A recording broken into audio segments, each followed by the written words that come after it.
الرحیم معزز علماء کرام اور برادران اسلام، السلام علیکم ورحمۃ اللہ وبرکاتہ۔ اللہ تعالیٰ نے قرآن کریم میں فرمایا، اے ایمان والو، تم اللہ تعالیٰ کے سامنے سچی خالص توبہ کرو، ممکن ہے کہ تمہارا رب گناہوں کو دور کر دے، یعنی معاف فرما دے اور تمہیں ایسی جنتوں میں پہنچا دے جن کے نیچے نہریں جاری ہیں۔ عزیز ساتھیوں، انسان نسیان کا پتلا ہے، گناہ ہو جاتا ہے۔ انبیاء علیہ السلام معصوم تھے، ان سے گناہ کا صدور ہونا محال تھا، مگر عام انسان خطا اور نسیان ہو جاتی ہیں، غلطی ہو جاتی ہیں۔ کوئی بات نہیں ہے، غلطی پر اڑنا یہ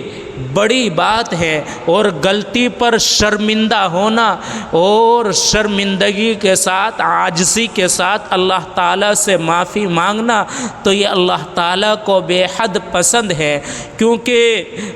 بندے گناہ کا تعلق بندے سے ہے اور بندے کا تعلق اللہ تعالیٰ کی ذات سے ہے، کہ انسان جب اللہ تعالیٰ کی ذات کی طرف متوجہ ہوتا ہے اور دل کی شرمندگی کے ساتھ اللہ تعالیٰ سے عاجزی کے ساتھ اللہ تعالیٰ کے دروازے پر آ کر، اللہ تعالیٰ کی چوکھٹ پر آ کر جھک جاتا ہے، اللہ تعالیٰ سے معافی مانگتا ہے، تو اللہ تعالیٰ اس کے گناہوں کو معاف فرما دیتے ہیں، اور یقیناً اللہ تعالیٰ اس کی مغفرت اور بخشش کا سرٹیفکیٹ، معافی کا سرٹیفکیٹ اس کو مل جاتا ہے۔ اللہ تعالیٰ نے قرآن کریم میں حکم دیا ہے کہ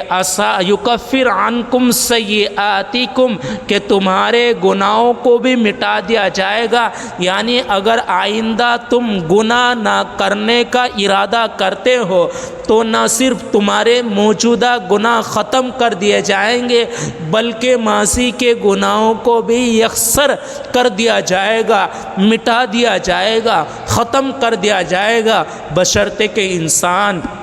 کے دل میں یہ امنگ ہو، یہ فکر ہو کہ اللہ میں بہت بڑا گنہگار ہوں اور میری گناہ کرتے کرتے زندگی گزر گئی ہے، آئندہ میں اپنے آپ کے نیک بندوں میں شامل ہونا چاہتا ہوں، آپ کا نیک بننا چاہتا ہوں، تو اللہ تعالیٰ نے فرمایا یکفر عنکم سیئاتکم، کہ تمہارے گناہوں کو بھی مٹا دیا جائے گا اور تمہارے تمام کے تمام گناہ یکسر کر دیے جائیں گے ماضی کے۔ حضرت موسیٰ علیہ السلام کے زمانے کا ایک واقعہ ہے کہ قحط سالی ہے اور بارش نہیں ہو رہی ہے۔ موسیٰ علیہ السلام اپنی قوم کو لے کر ایک کھلے میدان میں جا کر اللہ تعالیٰ سے دعا کرتے ہیں، اے اللہ پروردگار عالم، انسان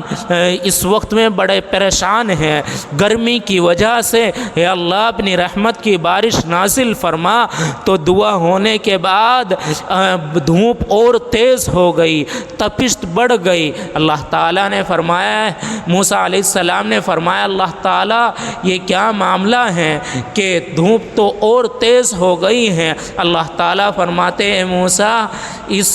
آپ کی اس مجمع میں، اس مجلس میں ایک گنہگار بندہ ہے جو 40 سال سے گناہ کرتا ہوا آ رہا ہے، اس کو مجلس سے، مجمع سے باہر نکال دو اور میں باران رحمت نازل فرما دوں گا۔ موسیٰ علیہ السلام اعلان کرتے ہیں کہ کوئی ایسا شخص ہے جو 40 سال سے اللہ تعالیٰ کے حکموں کو توڑتا ہوا آ رہا ہے، نافرمانی کرتا ہوا آ رہا ہے، جس کی وجہ سے پوری قوم پریشان ہے اور بارش نہیں ہو رہی ہے، تو اعلان کیا جاتا ہے کہ وہ اس مجلس سے نکل جائے تاکہ اللہ تعالیٰ اپنی رحمت کی بارش نازل فرما دے۔ تو وہ شخص گنہگار اپنے دائیں بھی دیکھتا ہے، بائیں بھی دیکھتا ہے، مگر کوئی نہیں نکلتا۔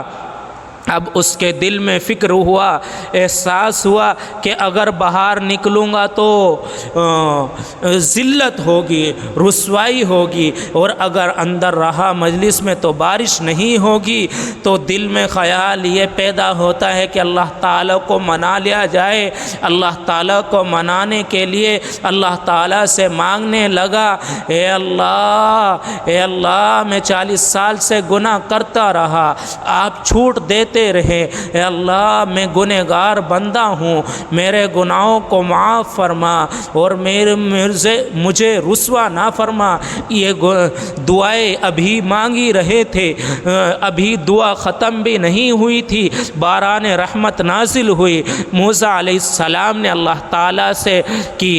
عرض کیا، اے اللہ مجھ میں سے تو کوئی بہار نہیں نکلا، مگر آپ نے بارش کو نازل فرما دیا۔ فرمایا کہ جس بندے کی وجہ سے میں نے بارش کو روک رکھا تھا، اسی کی وجہ سے میں نے بارش کو برسا دیا ہے، نازل فرما دیا ہے، اور اس بندے نے میرے سے صلح کر لی ہے۔ موسیٰ علیہ السلام فرماتے ہیں، اللہ اس کی مجھے نشاندہی تو فرما دیجئے۔ اے موسیٰ، اس نے اپنی عزت کی وجہ سے، ذلت رسوائی ہونے کی وجہ سے مجھ سے مانگا ہے، یہ نہیں ہوگا۔ تو اللہ تعالیٰ کتنا کریم ہے کہ اللہ تعالیٰ 40 سال سے اللہ تعالیٰ کے حکموں کو توڑتا ہوا آ رہا ہے، مگر چند منٹ اللہ تعالیٰ سے مانگا، اللہ تعالیٰ نے اس کے گناہوں کو معاف بھی فرما دیا، اور اسی کی دعاؤں کے وجہ سے باران رحمت بھی نازل فرما دی۔ تو میرے بھائیوں، ہمیں ضرورت ہے، ہماری یہ مختصر سی زندگی ہے، ہم اللہ تعالیٰ سے عاجزی کے ساتھ، انکساری کے ساتھ گناہوں سے معافی مانگے، اور اپنے اکابر سے، قرآن کریم سے اپنا تعلق جوڑے، اپنے ائمہ سے ہم اپنا تعلق جوڑے۔ اللہ تعالیٰ ہم سب کو نیک